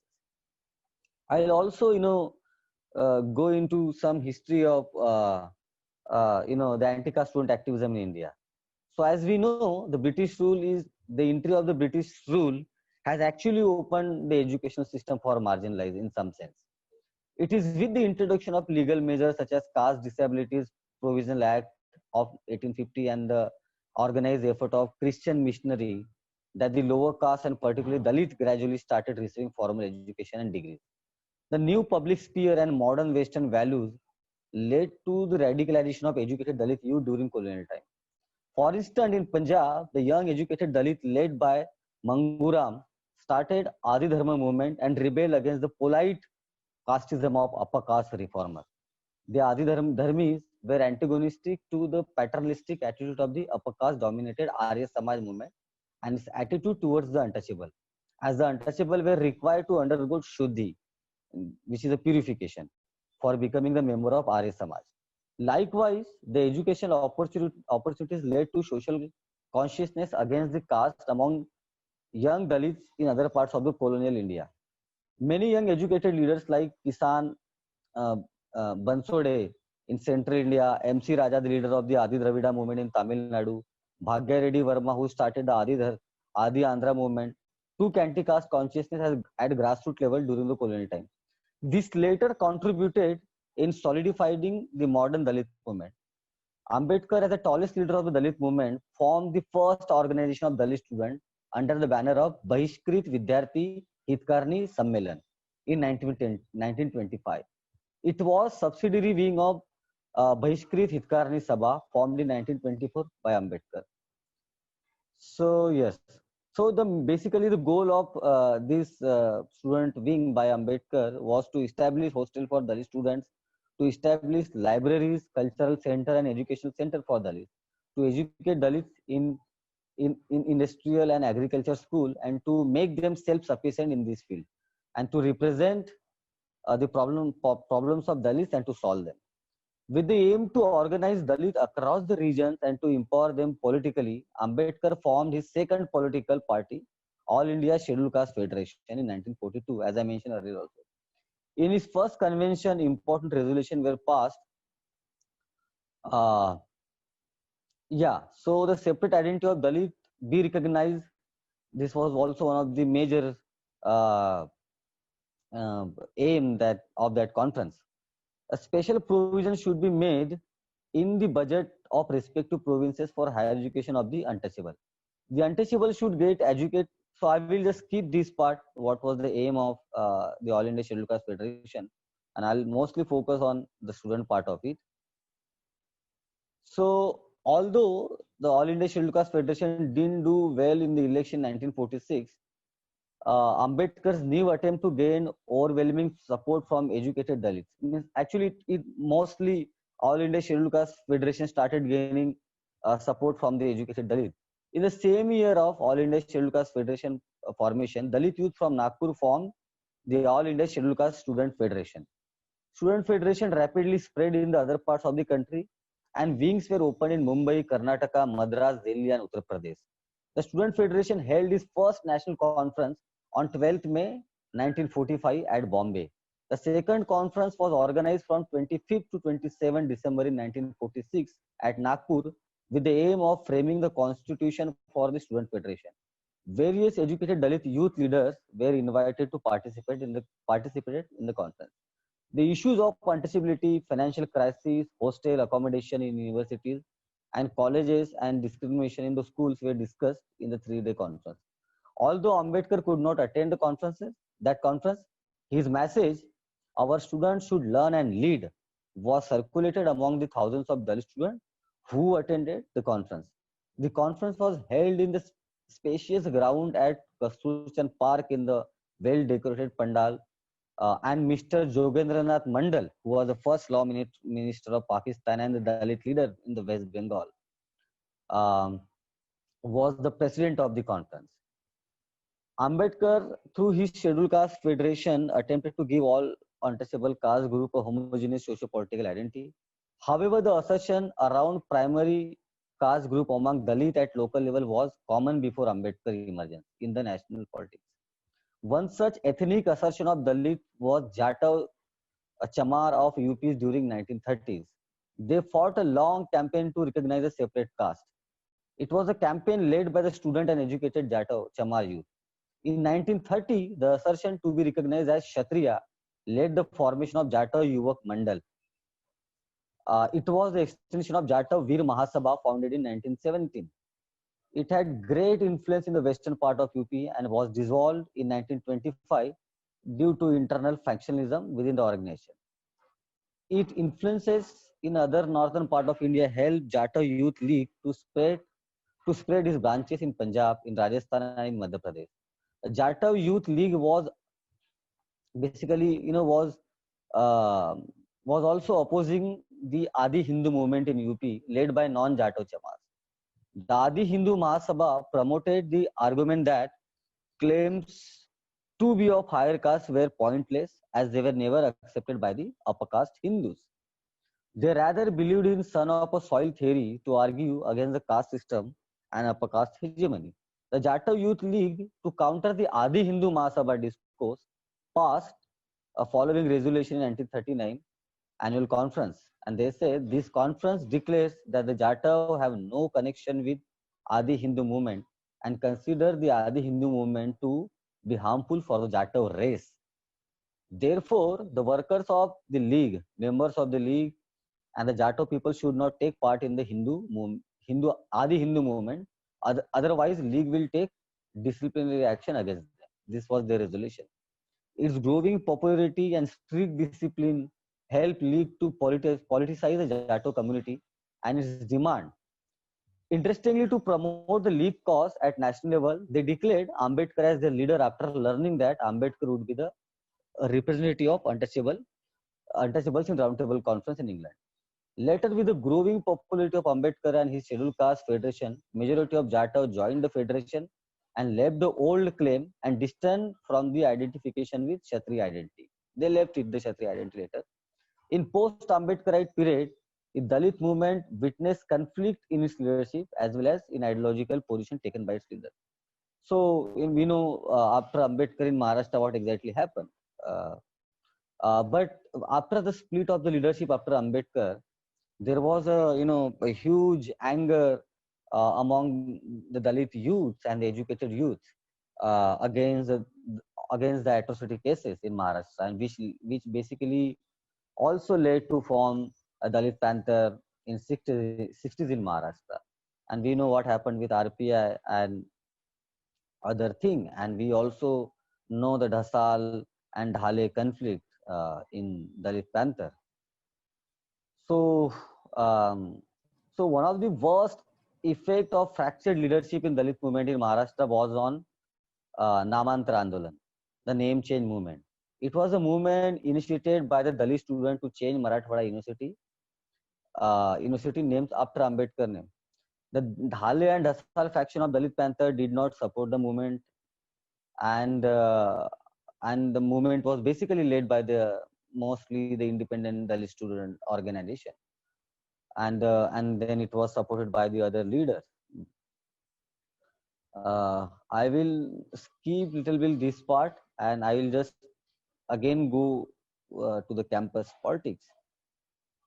So we also know during time is over, right? Rahul, yes. So can you give me Maybe 1 in a minute? minute if you can wind up. Yeah. Take a minute. Yeah. So I was just trying to give the glimpses of what exactly happened with the. So when we say that the Dalit or the backward student movement or the politics is something new, I was just trying to argue that it is not new. It has a very strong historical roots in the past, and it has always got influenced by the discourse which is there at the ground, the discourse of anti-caste politics and anti-caste movement.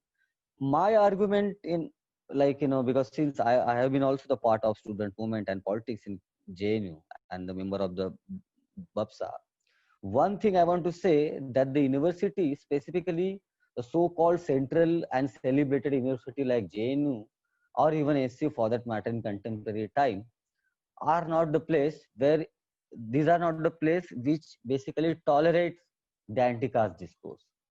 So the universities are the hub where on the one hand we see them as a modern space and they want to prove or they want to act as a modern space which is mostly occupied and dominated by both the right-wing upper caste and the left-wing upper caste. They hardly tolerate the anti-caste discourse. Rather, they accept that the Dalits are oppressed. So the entire question of caste in the universities, and the universities are mostly responsible for this, and the academics is mostly responsible for this, that the question of caste then get reduced to the Dalit question. Okay, Dalit atrocities is happening, we need to protest. Okay, this is happening, we need to. But the universities have never accepted the anti-caste discourse. And when I'm saying the anti-caste discourse, I'm trying to say that the caste is not about Dalit, the caste is about the upper caste or the caste who are enjoying the privileges of the caste. So we need to ask who are enjoying these privileges of the caste in the universities. These are mostly upper caste. On the one hand, the academic and the positions and the positions are filled on the caste lines in the university, both by the right and the left wing upper caste. Now, since the right wing parties in the power, they are filling their own people. Earlier, the left and the Congress people used to fill their own people. So when so when anti-caste student organization like BAPSA or ASA or other student organization in the university, they try to bring this discourse, they get maligned and they get stigmatized. So in the university, so the way it happens outside in the university also, the idea of stigma or the politics of stigma also gets function. So my first thing is that the universities, the so-called modern universities and so-called these celebrated central universities are not ready to tolerate the anti-caste discourse in the present time. And the second thing I want to say that the demography, as we can see, mostly if you see the demography of the state university and the central cities, the number of marginalized students in the central state university are higher than the central cities. For example, in JNU or SU or any other central universities. So state universities are in that manner, especially when it comes to accommodating the marginalized students, are much better. However, since the central universities are occupied mostly by the upper caste students and the upper caste faculties, their discourse gets a lot of space in the media and other spaces. So my request as a student, as a member of the student organization, is that the Dalit Bahujan students should not have much hope from this central university, or what we can say the megalomaniac pictures or the celebration of the youth, so-called youth leaders from these central universities. It's difficult for them to basically talk about the real issues and the real discourses. And in India, if any student organization or any student movement, specifically in the post-independence time, has actually worked and has actually brought something in concrete, so it is the students from the Usmania University and the students from the from the Telangana, other university from the Telangana, and they were mostly the SC, STs, OBCs, and the other marginalized community students. For me, if one has to review the student movement and the student politics in India, I guess one can say that the student movement from the marginalized students in Telangana and other part of the present Andhra Pradesh, was basically, we can say, the real student movement, which resulted in something very concrete. However, most of the campuses, so-called central city campuses like JNU and other celebrated campuses, in my context, still are not ready to accept that if the students who are coming from the marginalized students, they can lead themselves. So what we see outside the so-called discourse, for example, when the Dalit outside, when they get agitated or they start their own movement or politics, they are labeled as doing the caste politics. Similarly, it happens in the university. By the left, they have been accused as doing the identity politics. So anyway, the last point which I'm trying to say is that the contemporary student politics or the movement, even one can say, which is against the right wing or the ruling party or whatever, is not the representative of the marginalized student or the backward student in this country. Thank you. Thank you, Rahul, for making the presentation. Next, I would like to call Priyanka, who will be talking about annexing Savarna leadership status quo through Kashiram's vision. Priyanka? Yeah. Yes, you can First of speak. all, thank you for giving me the platform to keep my points on Kanshiram and about Bahujan politics, about women politics and everything, because I would like to include all the points in this forum. And first of all, I'll pay my soulful tribute to Ramvilas Paswanji, who passed away yesterday and had worked incessantly for the betterment and upliftment of the Bahujans and especially for Dalits. In 1974, he wrote that in 1974, when he got, I'm talking about Ramvilas ji, in 1974, he talks that he got the post of DSP also. He was selected in exams and he was being elected as an MLA also. And the question he got from one of his friend was, do you want to be the servant, that is government servant, or you want to be the government? And he chose to become the government, to be part of the government. And here, all I would like to connect Kanshiramji's vision with this, because he said, vote se lenge CM PM आरक्षण से SPD. Here he meant, what I feel is that why can't one from all of us, from Bahujans, be the politician, be the CM, or be the PM? Or why can't we use the reservation that Baba Sahab fought for coming to the platforms, for making ourselves strong and assert not only our politics, but our rights, our dignity, our respect. Kanshiram, when you talk about Kanshiram ji, Manava Kanshiram ji, and his ideas about the society, what he believed in, he was always pro for Bahujan politics. Once Ambedkar said that India is nothing but a bunch of castes, and he talked about annihilating caste. But Kanshiram ji differed in this way, because he said, I would rather use caste for politicizing my people. He used caste for making them aware about their rights. He used the caste system for unity. That caste system, which was made by the oppressor, which was made for the oppressor, for oppressing us, for suppressing us. He used the caste system to politicize. don't we have the capability to lead the people? Why do we need others to stand for us? Why do we need the others to talk for us? Or why do we need the others to that? Are we mere are we being made mere just voters? First of all, earlier, when you talk about the earlier times in North India, we were not even allowed voting to give votes. And Kanshi Ramji was the one who brought us to the stage, and others were behind us. He brought us to the stage. We were now not mere voters, but now those others were forced to vote for us because he believed that this was a clash, this was a fight between 85 versus 15%. That 15%, which was ruling from the 5,000 years, that's why he talks about making and converting this Aryavart to Chamarvat.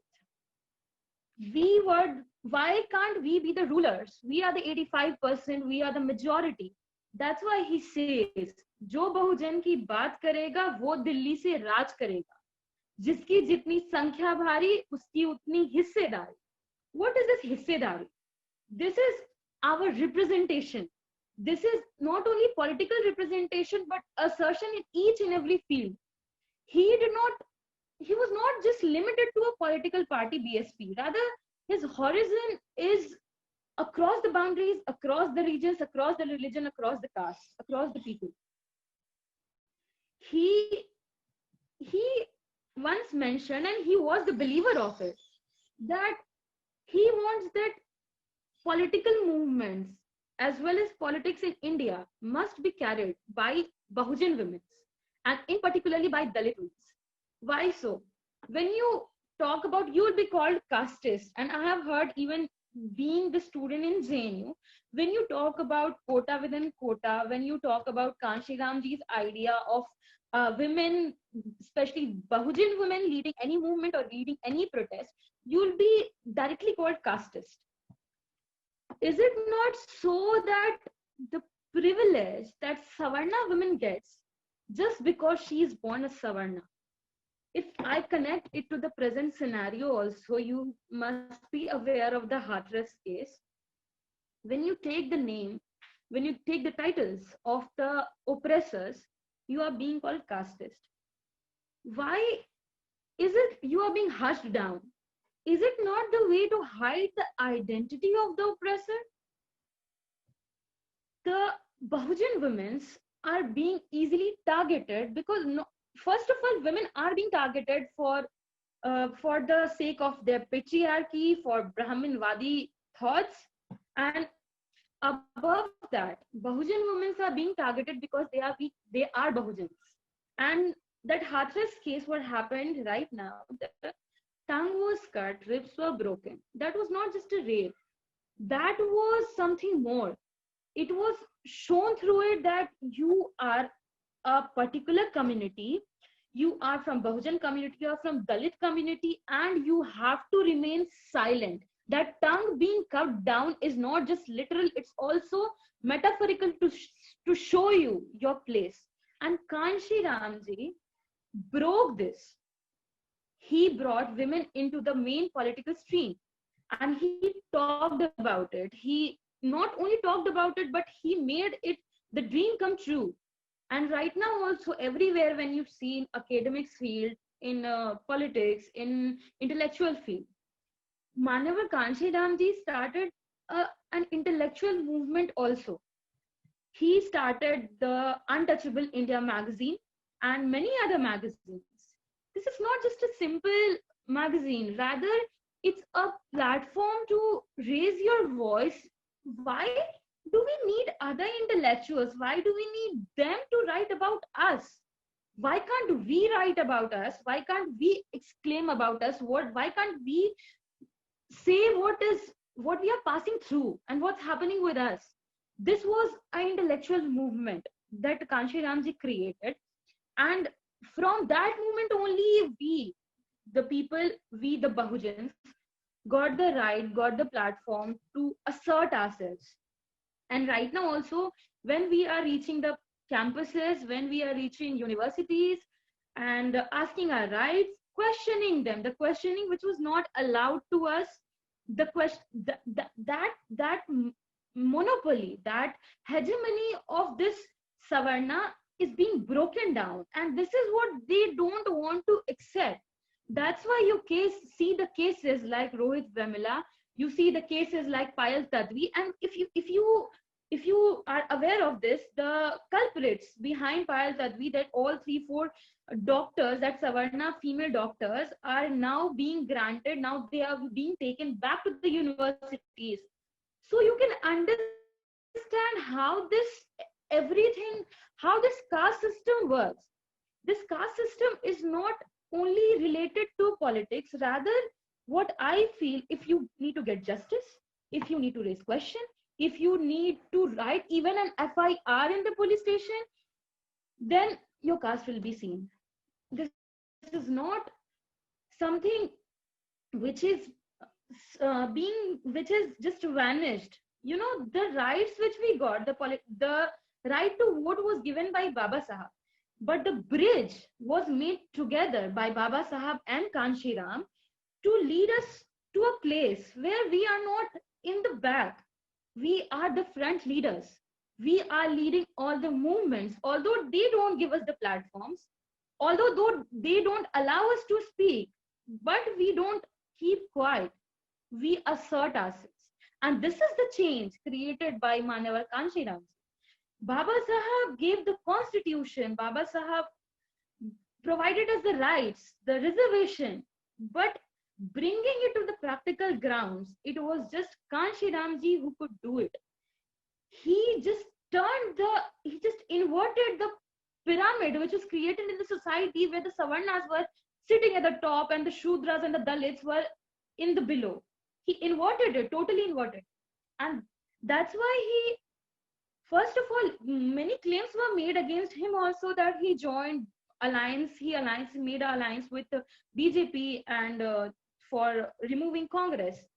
He said, they are telling you that you are being opportunist, but I accept it for being opportunist because I never got the opportunity. And he said, yes, I joined and I made an alliance with BJP, but I will use it for destroying them. I'm not here to just give, although we know that the most of the MLAs were from BJP, but the CM post was taken by BSP only. So he first of all, his target was to just break the monopoly of the Congress that was going on through generations and generations, where only upper caste, the privileged people, so-called upper caste, got everything they wanted, and we were sitting behind the remaining mere voters. Now we are in the central, we are in the mainstream. That's why a woman like me, a Bahujan woman like me, is speaking. When I was not even allowed to speak. I was not even allowed to even tell which caste I belong, because if I do that, I will have to face many difficulties, not only in my society, but even in the campuses like JNU. But these all things were broken by Manavar Kanshi Ramji when we got the political right, we got the political representation, and now we are at the power top. So it will be really very, it will be injustice to just limiting him within the boundaries of BSP or a political party. He worked across the boundaries, and he just said that it is that we are not here to ask or beg for our rights. We are here to claim them. Who are they to give us the rights? These rights are our birthrights, and we'll snatch away it from them. And now I would like to conclude what he meant and why he brought us to the mainstream, and what is happening right now in current scenario. You question the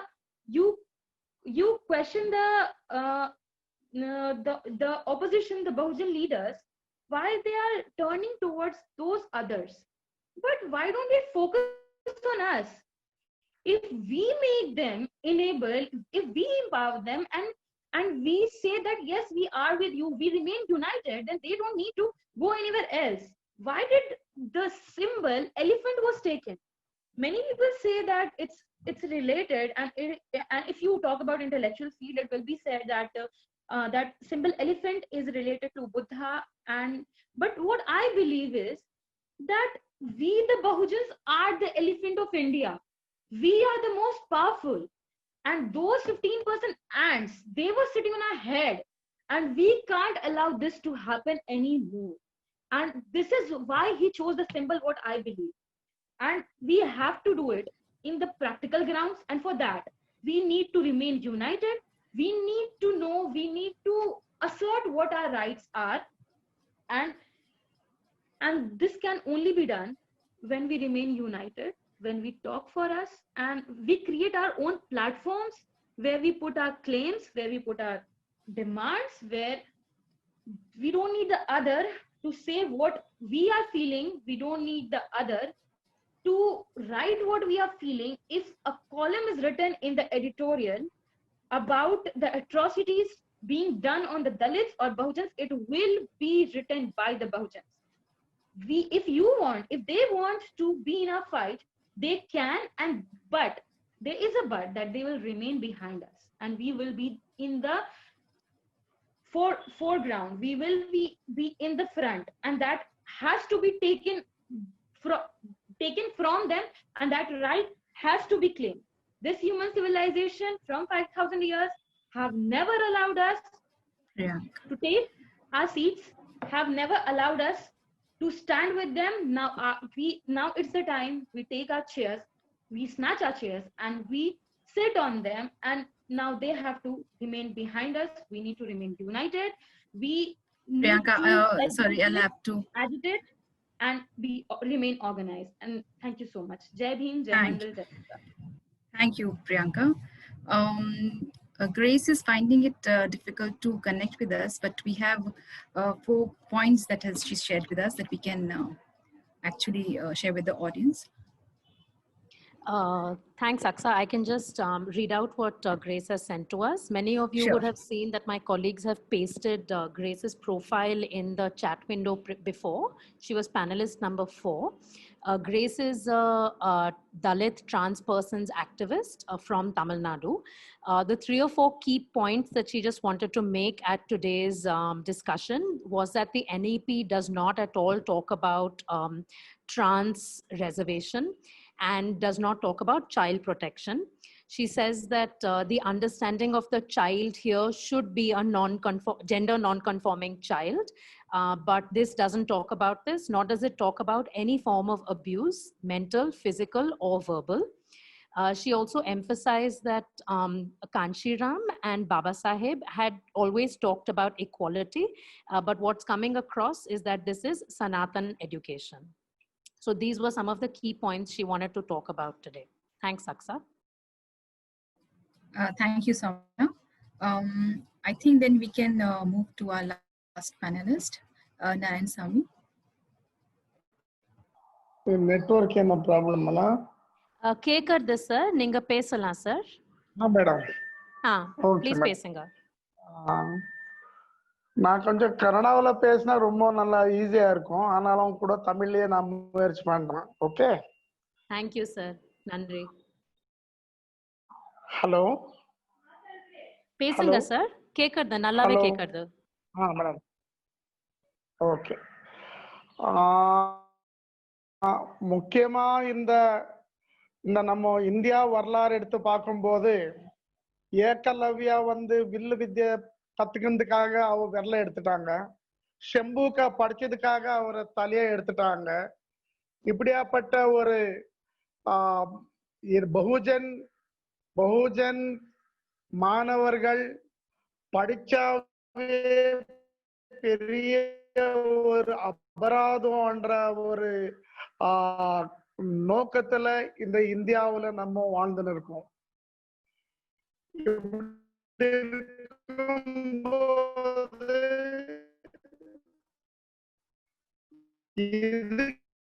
இதுக்காக இதுக்கு எது புத்தாலிருந்து பெரியார்லிருந்து புலே ஷாமராஜ் நால்வாடி இவங்க எல்லா மாணவர்களுக்கு பகுஜனுக்கு வந்து இவர் அவங்க கூட வந்து எல்லாம் இருக்கணும் என்ற ஒரு நோக்கத்தோட இவங்க எல்லாம் பெரிய பெரிய ஒரு போராட்டங்கள் எல்லாம் செய்து ஒரு சோசியல் டிரான்ஸ்பர்மேஷனுக்காக பாடுபட்டாங்க. அதே ஒரு இச்சையை வச்சுன்னு நம்ம பாபா சாஹேப் அம்பேத்கர் இந்த ஒரு மார்ஜினலைஸ்டு மாணவர்களுக்கு மார்ஜினலைஸ்டு கம்யூனிட்டிஸ்க்கு இந்த ஒரு நாட்டுல வந்து ஒரு பொலிட்டிக்கல் பவர் அவங்களுக்கு வரணும், அவங்களுக்கு எல்லாமே ரைட்ஸ் உண்டு, அவங்க கூட இந்த நாட்டுல எல்லாருக்கும் சமமா அவங்க வாழணும், சமமா படிக்கணும், சமமான கல்வி அவங்களுக்கு கிடைக்கணும்ன்ற ஒரு பெரிய போராட்டங்கள் எல்லாம் பண்ணி கான்ஸ்டிடியூஷன்ல கூட இவங்களுக்காக ஒரு ரைட்ஸ வந்து வச்சாங்க. ஆனா கூட அந்த இம்ப்ளிமெண்ட் பண்ற இடத்துல இருக்கிறவங்க எல்லாம் கூட பிராமணர்களே ஆயிருக்கிறதுனால இன்னைக்கு பாத்தீங்கன்னா RBI எடுத்துக்கோங்க, சுப்ரீம் கோர்ட் எடுத்துக்கோங்க, நீங்க IIT எடுத்துக்கோங்க, நீங்க எங்க பார்த்தா கூட எல்லாமே பிராமணர்களே அங்க இருக்கும்போது இந்த ஒரு பகுஜன் மாணவர்களுக்கு எங்க ஒரு உண்மையான ஒரு குவாலிட்டி, ஒரு ஈக்விட்டி, ஒரு ஹையர் எஜுகேஷன் கிடைக்கிறதுக்கு எப்படி சான்சஸ் இருக்கும்ன்றது நம்ம யோசிக்கணும்.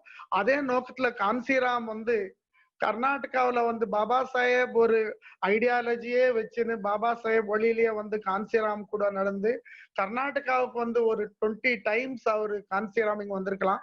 வந்து முக்கியமா அவர் வந்து கர்நாடகாவில எல்லா டிஸ்ட்ரிக்ட்ல கூட அவங்க வந்து இந்த மக்களை ஒன்று ஆர்கனைஸ் பண்ணி அவங்கள வந்து ஒரு பொலிட்டிக்கல் ஒரு பவர் கேப்சர் பண்ணும், அவங்க இந்த நாட்டுல வந்து அவங்க கூட ஒரு ஈக்குவலா வாழணும் என்ற ஒரு நோக்கத்துல அவங்க ஆர்கனைஸ் பண்ணாங்க.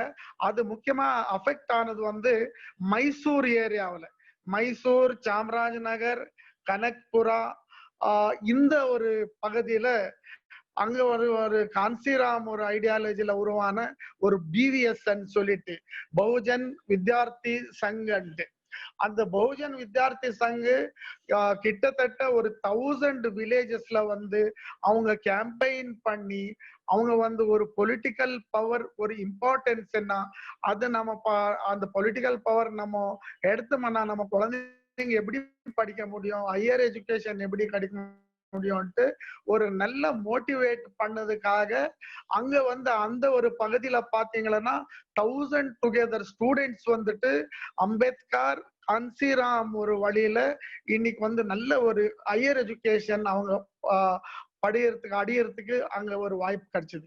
அதே ரீதியில அங்க ஒரு MLA கூட ஒரு பகுஜன் சமாஜ்வாத் பார்ட்டியில மகேஷ் என்ற ஒரு கூட MLA கூட இன்னைக்கு ஆனாங்க அந்த பகுதியில. இப்படி இருக்கும்போது பகுஜன் மாணவர்களுக்கு ஒரு குவாலிட்டி எஜுகேஷன் கிடைக்கணும், ஒரு ஈக்விட்டி எஜுகேஷன் கிடைக்கணும்னு சொன்னா காஞ்சிராம் நடந்த போராட்டம் கர்நாடகா முழுசா அது பரவுறதுக்கு ஆகல. அதனால காஞ்சிராம் ஒரு நோக்கத்துல இந்த கர்நாடகாவுல ஒரு நல்ல ஒரு பகுஜன் சமாஜம் வந்து உருவாக்கணும்ன்ற ஒரு நோக்கம் இருந்துச்சு. அந்த பகுஜன் ஒரு பொலிட்டிக்கல் பவரை வந்து பிடிக்கணும்ன்ற ஒரு நோக்கம் இருந்துச்சு. ஆனா கூட இங்க இருக்கிற ஜாதி பாலிடிக்ஸ், இங்க இருக்கிற மனோவாதி ஒரு அந்த இதனால அது பாக்குறதுக்கு நம்ம முடியல. அதனால இப்ப இருக்கிற ஒரு இதுல வந்து பிராமியாவே இன்னைக்கு இருக்கிறதுனால இந்த பகுஜன் மாணவர்களுக்கு ஒரு குவாலிட்டி எஜுகேஷன், ஒரு ஹையர் எஜுகேஷன் கிடைக்கிறதுக்கு இவங்க தான் ரொம்ப தடை போடுறாங்க.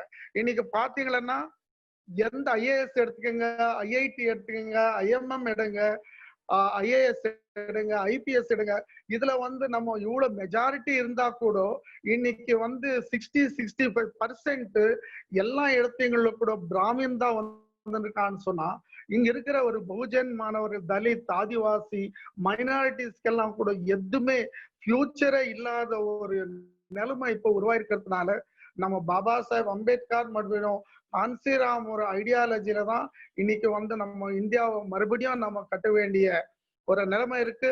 நம்ம வந்து ஒரு பொலிட்டிக்கல் பவரை வந்து கேப்சர் பண்ணாகட்டி நம்மளுக்கு ஃபியூச்சரே இல்லைன்றது நம்ம நல்லா தெரிஞ்சிருக்கும். அதுக்காக நம்ம எல்லாம் கூட இன்னைக்கு ஒன்னா சேர வேண்டியது இருக்கு. அதுக்காக நம்ம மக்களை வந்து ஆர்கனைஸ் பண்ணுமா இருக்கு. அதுக்காக பகுஜன் கான்செப்ட்ல நம்ம பொலிட்டிக்கல் பவரை நம்ம கேப்சர் பண்ண வேண்டியது இருக்கும். இது யான் ஒரு ஒப்பீனியன். வணக்கம். ஜெய்பீம். ரொம்ப நன்றி Thank sir. you. So we'll just see if we have any questions in the chat section. Ishani, if you can just let us know. Aksa, there's no question so far. Okay. I guess then we can move to the last. In case anybody wants to ask a question or something, you can raise your hands.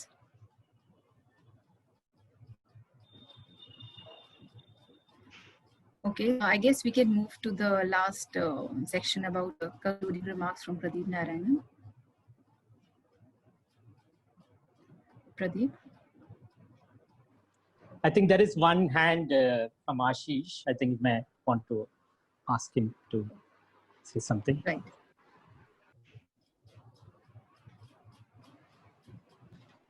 Ashish, Yes, you want to Ashish. say? Yeah. Hello, myself Ashish from Maharashtra Satara district. I have one question and regarding the new education policy NEP. There is a one point here they added. It is human capital. The word is added in this policy. I would like to know about this concept because huge privatization is ongoing, done by Modi government. So what is the meaning of this human capitalized NEP?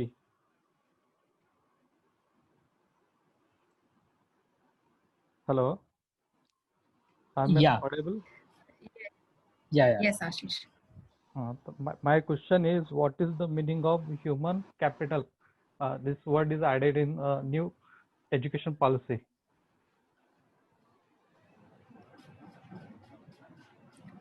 Anyone wants to take it? Yeah. From the panelists? Can we translate it in Hindi for our other panelists? Maybe Shilpi or Ishani?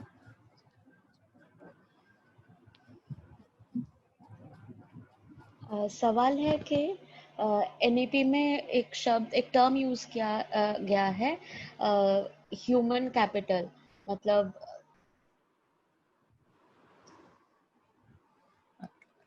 I think I would say, yeah. I would say that I think the basically Ashish, I think the term human capital has been, of course, there is a good amount of detailing which is primarily looking at the human capital from the perspective of the workforce engaging with two things. One is the artificial intelligence, robotics, etc. So the primary focus has been in two ways. One is to help the dominant class access that kind of education which they can actually deal with all these technological changes which are happening over there. And there is also focus on the vocational educations, etc., where it is focusing more of students, more of the people, creating a workforce which can engage with the contemporary working things. So therefore, while it uses the word human capital, the problem with the word human capital is that one, it actually does not challenge some of the caste which is ingredient in this kind of a demarcation. Second, it is also looking at accepting the privatization and the corporatization of the thing, and rather than challenging any of these systems. So I agree with you the way you presented, asked the question. Yeah, thank you. Thank you, Pradeep. Are there any more hands up? No. So I think we can go ahead with the concluding remarks. Yeah, Pradeep? thank you. Yeah, thank you very much. Thanks for coming. I think this session has been very, very useful for me and many of us, for us to know about the way Kanshiramji's entire struggle had been, and how he has been focusing on certain political messaging, which has been brought out very clearly. Secondly, we also spoke, there was also good discussion about the fact that the student movement and why the Dalit student movement is not getting mainstreamed into the main thing. It is also about, it is continues to look at caste system as about Dalit, reducing that to just supporting the marginalized or creating space for them, rather than looking at the Brahmanical privileges which are associated with the caste system. So the challenge for the national education policy, or the demand, or the thing to look at it, is that the national education policy also does not talk about patriarchy or caste system to challenge it, rather than it accepts it, it finds solution within the four walls of these two things, and creates more, actually cements that system within the education system. Just to say that we are continuing this series, and the next one will be on October 12th, which is also 150th year of the Criminal Tribes Act. So we will end in the vision of the Maheshweta Devi, who actually spoke a lot about DNT community's right to dream. With that as a topic, we will start the session at around 2:30 on October 12th as the next event. Yeah, thank you. Thank you, Pradeep, and I would like to thank all the panelists and the participants who have joined us today. And I'll also request you to join us on Monday, 12th October around 2:30 p.m., where we discuss whether the present NEP will realize Mahashweta's dream, Mahashweti Devi, the dream for DNT and notified and denotified tribes. So please do join us on Monday as well. Thank you.